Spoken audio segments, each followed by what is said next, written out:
মিরগঞ্জ শহরে নাসিম বানু তার দুই মেয়েকে নিয়ে থাকতেন। বড় মেয়ে শাবানার বয়স ২০ বছর আর ছোট মেয়ে বিশেষ ১৭। স্বামীর ইন্তেকালের পর নাসিম লোকের বাড়িতে কাজ করে সংসার চালাতেন। শাবানা, আজও তুই তোর ভাগের রুটি মেহবিশের প্লেটে রেখে দিয়েছিস? আম্মু, আমার খিদে ছিল না, আর ওকে তো অনেক রাত পর্যন্ত পড়তে হয়, ওর শক্তি দরকার। আপা, তুমি সবসময় এমন করো। একদিন আমি বড় অফিসার হব, তখন তোমাকে কিছুই করতে দেব না, শুধু বসে বসে হুকুম চালাবে।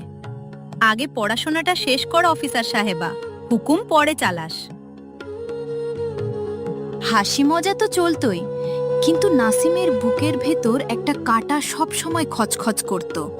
শাবানার বিয়ে। যেখানেই কথা চলতো একটাই প্রশ্ন আসতো, যৌতুকে কি দেবে? একদিন রইসা খালা বাড়িতে এলেন। আজ তার মুখে অন্যরকম এক ঝলক ছিল। নাসিম, একটা সম্বন্ধ নিয়ে এসেছি, কিন্তু আগে পুরো কথাটা শুনে নাও, তারপর সিদ্ধান্ত নিও। ছেলে না পুরুষ মানুষ, নাম আকরাম, বয়স প্রায় ৪৫ বছর, সবজি মান্ডির বড় আড়তদার, ভালো রোজগার করে। বউ ২ বছর আগে ইন্তেকাল করেছে। একটা মেয়ে আছে, জোয়া, ৬ বছরের। খালা, ৪৫ বছর? আমার মেয়েটার বয়স ২০, এটা কোনো কথা হলো? পুরো কথাটা তো শোনো। লোকটা পরিষ্কার বলে দিয়েছে, যৌতুকে একটা সুতোও নেবে না, বিয়ের সব খরচ নিজে দেবে। তার বউয়ের চেয়ে বেশি তার মেয়েটার জন্য একটা মা দরকার।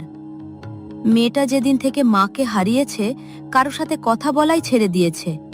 বাবা সারাদিন মান্ডিতে থাকে, মেয়েটা ঘরে শুকিয়ে যাচ্ছে। নাসিম কিছু বলতে পারলেন না। তখনই দরজার পেছনে দাঁড়িয়ে থাকা শাবানা নিজেই ঘরে ঢুকে এলো। আম্মু, আমি এই সম্বন্ধ কবুল করব। শাবানা, তুই কি পাগল হয়ে গেছিস? তুই বয়সটা শুনিসনি? সব শুনেছি আম্মু। এটাও শুনেছি যে একটা ৬ বছরের বাচ্চা মা ছাড়া শুকিয়ে যাচ্ছে। আর এটাও জানি যে আমাদের কাছে যৌতুকের নামে একটা ফুটো পয়সাও নেই। আমি যেখানেই যাব এই প্রশ্ন পিছু ছাড়বে না। কিন্তু খালা, আমার একটা শর্ত আছে। আমার বোনের পড়াশোনা কখনো থামানো যাবে না। যেদিন মেহবিশের বিয়ে হবে, ধুমধাম করে হবে। ব্যাস, এটাই আমার যৌতুক, ধরে নিন। রইসা খালার চোখ ভরে এলো। তিনি এত সম্বন্ধ করিয়েছেন, কিন্তু এমন মেয়ে প্রথমবার দেখলেন। বিয়ের এক রাত আগে দুই বোন শেষবারের মতো এক খাটে শুয়েছিল। মেহবিশের কান্না থামছিল না। আপা, তুমি আমার জন্যই এই বিয়ে করছো, তাই না? আমার পড়াশোনা, আমার খরচ, আমাকে অফিসার হতে হবে না। আমার আমার আপাকে চাই। চুপ করো পাগলি, আমি কারো জন্য না, নিজের ইচ্ছায় যাচ্ছি। আর শোন, ওখানে একটা ছোট্ট পুতুল আছে, জোয়া। ভাব, এখন আমি একটা মেয়েও পেয়ে যাব। আমি তো লোকসানে নেই। আপা, একটা ওয়াদা করো, যখনই মন ভারী হবে আমাকে ডেকে নিও, আমি দৌড়ে চলে আসব। আর তুই একটা ওয়াদা কর, এত পড়বি যে একদিন তোর নাম শুনে লোকে বলবে, এ সেই শাবানারই বোন। তোর সাফল্যই হবে আমার আসল বিদায়।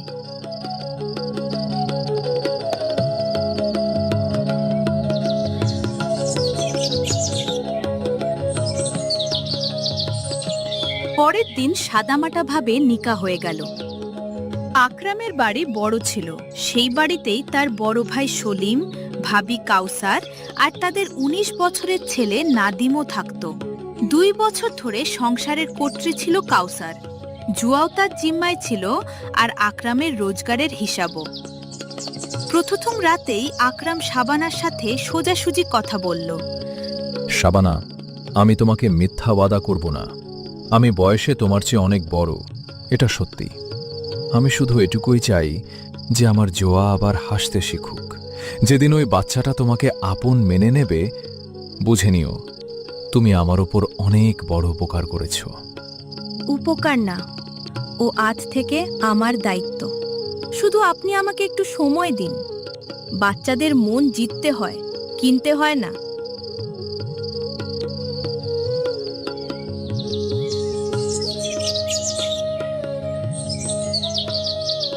পরের দিন সকালে আকরাম সংসারের চাবি আর মাসের খরচ শাবানার হাতে তুলে দিল।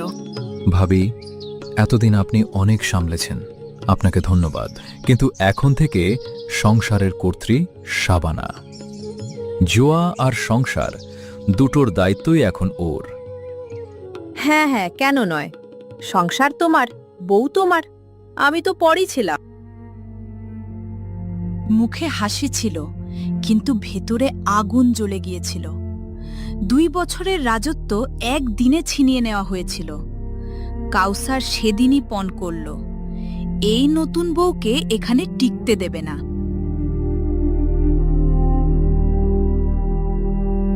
জোয়া সত্যিই নিভে গিয়েছিল। কারো সাথে কথা বলতো না, খেলতো না। সারাদিন তার মরহুম আম্মুর পুরনো ওড়না বুকে জড়িয়ে কোণে বসে থাকত। শাবানা তাকে ডাকার চেষ্টা করলে বাচ্চাটা দৌড়ে ঘরে ঢুকে গেল। তুমি আমার আম্মু না, চলে যাও এখান থেকে। শাবানা জোর করল না, সে অন্য পথ ধরল। রোজ দুপুরে সে জোয়ার দরজার বাইরে বসে যেত আর নিজে নিজেই জোরে জোরে গল্প শোনাতে শুরু করত। পরীদের গল্প, টিয়া ময়নার গল্প, উড়ন্ত ঘোড়ার গল্প। 3য় দিনে দরজাটা একটু খুলল। 5ম দিনে জোয়া দরজার আড়াল থেকে গল্প শুনতে লাগলো। আর 8ম দিনে ওই পরীটার কি হলো যে তার বাচ্চার সাথে দেখা করতে আকাশ থেকে আসতে পারেনি? ওই পরী রোজ আসে শোনা, শুধু দেখা যায় না। সে বাতাস হয়ে তার বাচ্চার চুল বুলিয়ে দেয়, রোদ হয়ে তার কপালে চুমু খায়, আর যাওয়ার সময় কাউকে বলে যায়, আমার পুতুলটার খেয়াল রেখো। কাকে বলে যায়? যে তার পুতুলটাকে সবচেয়ে বেশি ভালোবাসে, হয়তো আমাকে। জোয়া দৌড়ে এসে শাবানার কোলে ঝাঁপিয়ে পড়ল আর হাউমাউ করে কেঁদে ফেলল। 2 বছরে জমে থাকা কষ্ট বেরিয়ে এলো। সেদিনের পপর থেকে জোয়া শাবানার ওড়না ধরে ধরে পুরো বাড়িতে ঘুরে বেড়াত। আর এক সন্ধ্যায় খেতে খেতে বাচ্চাটার মুখ থেকে প্রথমবার বেরোল, আম্মু, আরো ভাত দাও। শাবানা চমকে গেল। দরজায় দাঁড়িয়ে থাকা আকরাম এটা শুনে মুখ ঘুরিয়ে নিজের চোখের পানি মুছে ফেলল। কিন্তু সেই বাড়িতেই আরেকজনও এটা শুনল, কাউসার, আর তার বুকটা জ্বলে গেল। কাউসার পাড়ার মহিলাদের মধ্যে শাবানার বিরুদ্ধে বিষ ঢালতে শুরু করল। আরে বোন, কি আর বলবো, কালকের আসা মেয়েটা পুরো সংসারটা দখল করে নিয়েছে। চাবি, টাকা, বাচ্চা সব হাতিয়ে নিয়েছে। আর বাচ্চাটার উপর তো কি জাদু করেছে কে জানে। যে বাচ্চা 2 বছর আমার কাছে ছিল, আমার সাথে কথা বলেনি, সে এর পেছনে আম্মু আম্মু করে ঘুরে বেড়ায়। নিজের মাকেই ভুলে গেছে হতভাগী। কিন্তু কাউসার, শুনেছি বাচ্চাটা এখন হাসি খুশি থাকে, খেলাধুলা করে স্কুলেও যেতে শুরু করেছে। এটা তো ভালো কথা, তাই না? ভালো কথা? আরে এসব লোক দেখানো। আসল খেলা তো টাকার। দেবরের সব রোজগার নিজের হাতে নিয়ে নিয়েছে। আর আমি নিজের চোখে দেখেছি, প্রতি মাসে কিছু টাকা আলাদা করে একটা বাক্সে লুকিয়ে রাখে। কেন? কার জন্য? বুঝে নাও বোন, বাপের বাড়ির কুয়ো ভরতে এসেছে। কথাটা অর্ধেক সত্যি ছিল। শাবানা প্রতি মাসে নিজের খরচের টাকা থেকে একটু একটু বাঁচিয়ে একটা বাক্সে রাখত, কিন্তু বাপের বাড়ি পাঠানোর জন্য না, মেয়েবিশের পড়াশোনা আর বিয়ে নিজের ওয়াদার জন্য। এই কথাটা সে কাউকে বলেনি। এই লুকানো সত্যিটাই পরে তার ওপর ঝড় হয়ে ভেঙে পড়তে যাচ্ছিল। এই বাড়িতেই আরেকটা বিপদ বেড়ে উঠছিল। কাউসারের ছেলে নাদিম।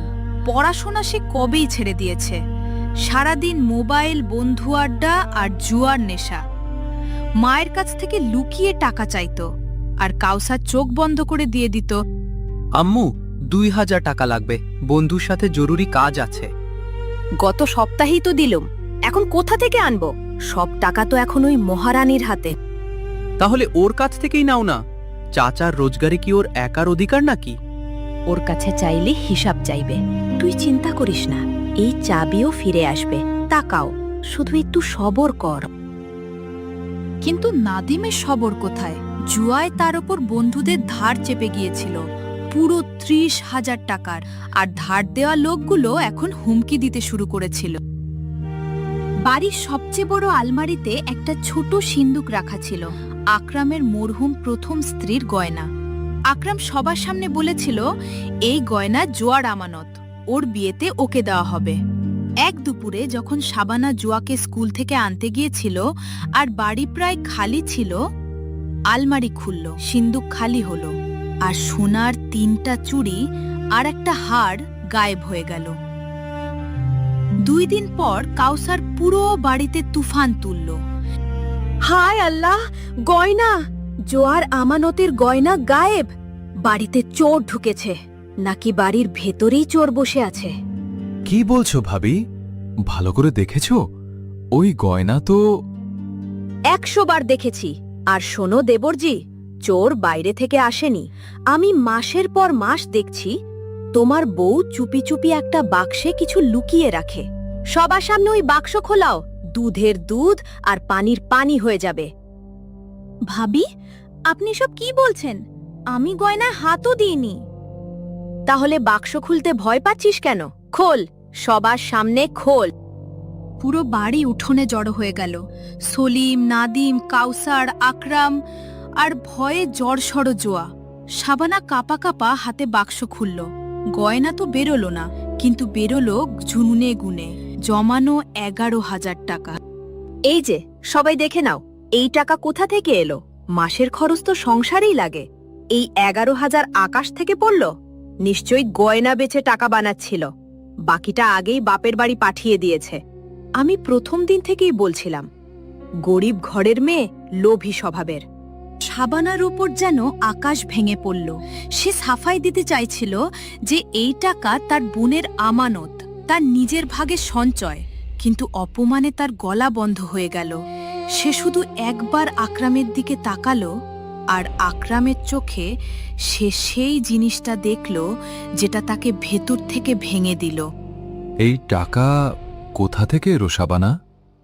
এটা আমার সঞ্চয়, আমার খরচের টাকা থেকে আমি আমার বোনের জন্য। শুনলে তো, বোনের জন্য। আরে এই সংসারের টাকা বোনের জন্য। আর গয়না, সেটাও বোনের জন্যই গেছে নিশ্চয়ই। দেবরজি, এখনো চোখ বন্ধ করে রাখবে? আকরাম কিছু বলল না। সে চুপচাপ শাবানার হাত থেকে সংসারের চাবি নিল আর কাউসারের হাতে রেখে দিল। এই চরটা হাতের ছিল না, কিন্তু শাবানার জন্য এর চেয়ে বড় চর আর কিছু হতেই পারত না।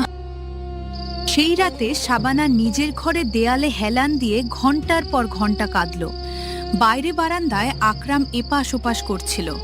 মন বলছিল বউ এমন মেয়ে না, কিন্তু মাথায় কাউসারের বলা বিষাক্ত কথাগুলো ঘুরছিল। তখনই ঘরের দরজাটা আস্তে করে খুলল। ছোট্ট জুয়া নিজের বালিশ টানতে টানতে ভেতরে এলো। আম্মু, তুমি চোর না, আমি জানি। ব্যাস সোনা, তোর এটুকু বলাই আমার জন্য যথেষ্ট। দুনিয়া যা খুশি বলুক। আম্মু, একটা কথা বলবো, কিন্তু তুমি কাউকে বললে ও আমাকে মারবে। কে মারবে? কি হয়েছে জোয়া? ভয় পেও না, আম্মু আছে তো। সেদিন যেদিন তুমি আমাকে স্কুলে নিতে এসেছিলে, আমি আমার পুতুলটা বাড়িতে ভুলে গিয়েছিলাম, তাই আমি দৌড়ে আগে বাড়ি চলে এসেছিলাম।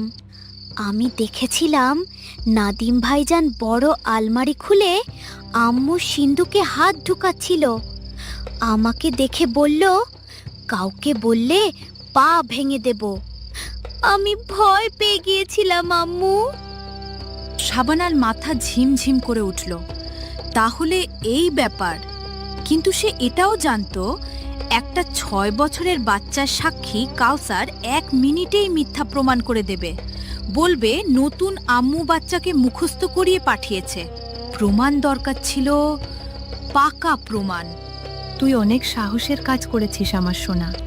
এখন এই গোপন কথাটা আম্মুর হলো। তুই নিশ্চিন্তে ঘুমিয়ে পড়।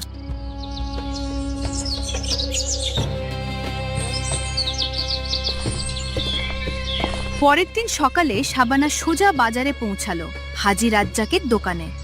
হাজি রাজ্জাক এলাকার সবচেয়ে পুরনো স্বর্ণকার আর আকরামের মরহুম আব্বার বন্ধু। হাজি সাহেব, আদবের সাথে একটা কথা জিজ্ঞেস করতে চাই। গত সপ্তাহে কোনো যুবক কি আপনার কাছে সোনার 3টা চুড়ি আর একটা হার বিক্রি করতে এসেছিল? মা, তুমি কে? আমি আকরাম সাহেবের স্ত্রী, আর যে গয়নাগুলো বিক্রি হয়েছে সেগুলো আমার সৎ মেয়ের আমানত ছিল, তার মরহুম মায়ের স্মৃতি। ইয়া আল্লাহ, তাহলে ওই ছেলেটা? হ্যাঁ মা, এসেছিল। সলিম মিয়ার ছেলে নাদিম। বলছিল আম্মু পাঠিয়েছে, বাড়িতে খুব দরকার। আমি চিনে ফেলেছিলাম, তাই গয়নাগুলো গলাইনি, যত্ন করে রেখে দিয়েছি। ভেবেছিলাম আকরমকে একবার জিজ্ঞেস করে নিই। পুরনো গয়না ছিল, কারিগরি দেখেই বুঝে গিয়েছিলাম এগুলো বেচার জিনিস না, আমানত। হাজি সাহেব, শুধু আরেকটা মেহেরবানি করুন। কাল সন্ধ্যায় এই কথাটাই আমার স্বামীর সামনে বলে দিন। একজন নির্দোষের ওপর চুরির অপবাদ আর একটা বাচ্চার আমানতের প্রশ্ন। মা, সত্যি কথা বলার জন্য কারো অনুমতি নিতে হয় না। তুমি চিন্তা করো না, কাল আমি নিজে তোমাদের বাড়ি আসব, আর গয়নাও সাথে নিয়ে আসব।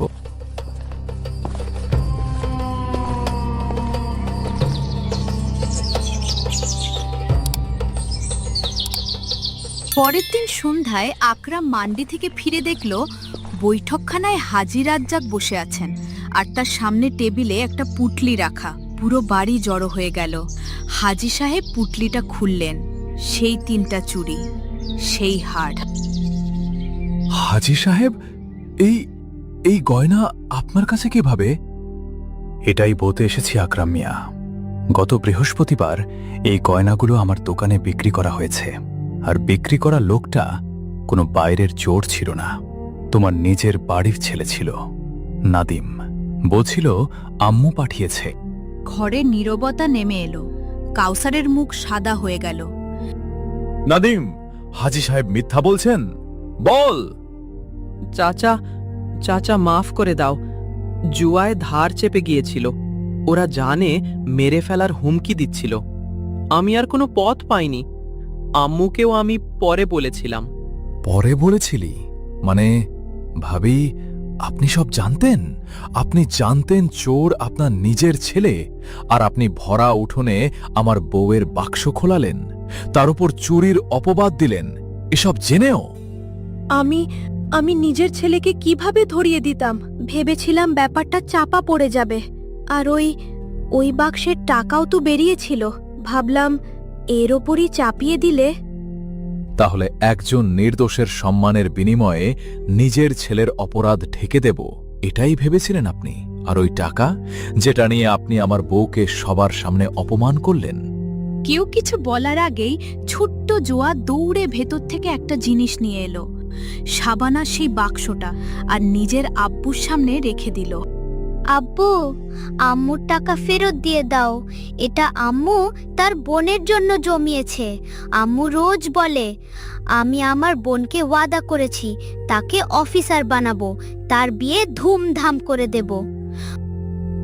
আকরাম বাক্সটার দিকে তাকালো, আর তার চোখ থেকে পানি গড়িয়ে পড়ল।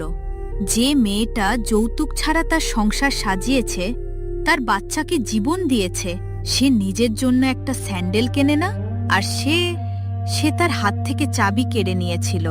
আকরাম শাবানার সামনে এলো। বয়সে বড়, লম্বা চওড়া সেই মানুষটা আজ চোখ তুলে তাকাতে পারছিল না। শাবানা, আমি তোমার কাছে মাফ চাওয়ারও যোগ্য না। যেদিন তুমি আমার বাচ্চাটাকে আম্মু হয়ে বুকে জড়িয়ে নিয়েছিলে, সেদিনই আমার বুঝে যাওয়া উচিত ছিল যে এই মেয়ে চুরি তো দূরের কথা, কারো মনেও কষ্ট দিতে পারে না। কিন্তু আমি একজন হিংসুটের কথায় বিশ্বাস করে ফেললাম, আর নিজের চোখের সামনে দাঁড়িয়ে থা সত্যিটাকে অস্বীকার করলাম। পারলে এই হতভাগাকে মাফ করে দিও।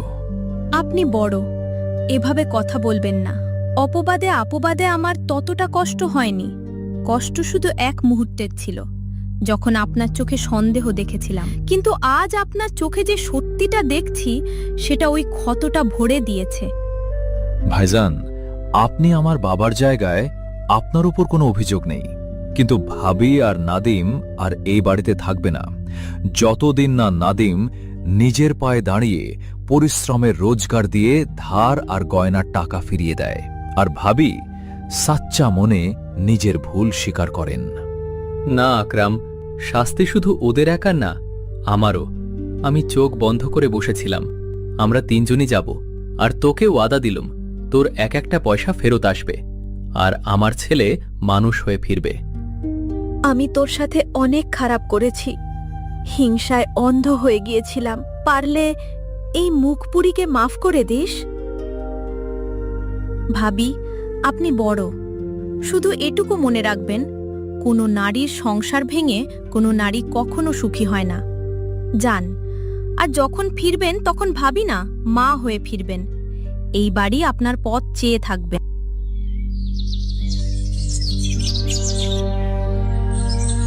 সময় কাটল, বাড়িতে এখন শান্তি। জোয়া স্কুলে প্রথম হতে শুরু করেছে। আর একদিন ডাকপিয়ন একটা চিঠি নিয়ে এলো, মেহবিশের রেজাল্ট, পুরো জেলায় দ্বিতীয় স্থান, আর সামনের পড়াশোনার জন্য সরকারি বৃত্তি। শাবানা চিঠিটা বুকে জড়িয়ে অনেকক্ষণ কাঁদল। আকরাম হাসতে হাসতে বলল, এখন কান্নার না, প্রস্তুতির সময় বেগম। আমি ভাবছি আমাদের মেহভিসের জন্য একটা সম্বন্ধ আছে। আমার বন্ধুর ছেলে আদিল শহরের ব্যাংকে চাকরি করে, ছোনাও তার সামনে ফিকে। আর তার আব্বার একটাই শর্ত, যৌতুকের নাম নিলে সম্বন্ধ সেখানেই শেষ। কিন্তু মেহবিশের পড়াশোনা, ও তো অফিসার হতে চায়। তাহলে হবে, এই কথা আমি আগেই পরিষ্কার করে দিয়েছি। বিয়ের পরও মেহবিশের পড়াশোনা চলবে, পরীক্ষাও দেবে, চাকরিও করবে। আদিল নিজেই বলে, শিক্ষিত বউ সংসারের রৌনক।